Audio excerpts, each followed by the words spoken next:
Un échange de présents pour sceller le partenariat. Au-delà de la symbolique, il marque l'ouverture officielle du bureau Sciences Po à Dakar, après celui de Nairobi au Kenya. Un bureau de représentation qui a l'ambition de renforcer davantage les liens de proximité entre Sciences Po et ses partenaires en Afrique et de favoriser l'intégration de l'institution dans un réseau d'instituts d'excellence dans le continent.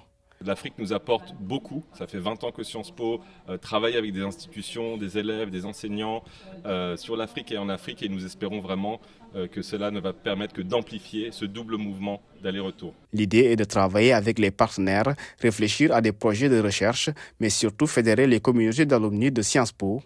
Nous n'ouvrons pas une antenne de Sciences Po où des étudiants pourraient venir étudier dans un bureau. L'idée est vraiment d'une mise en réseau avec nos partenaires pour faire tout un tas de choses ensemble, de la recherche, des programmes de recherche de financement, de la mise en réseau notamment. Le bureau prend ses quartiers au sein de l'Université Rosgien France-Sénégal, un choix légitime selon le directeur de l'institution qui y voit une opportunité pour le Sénégal engagé dans une nouvelle trajectoire de développement.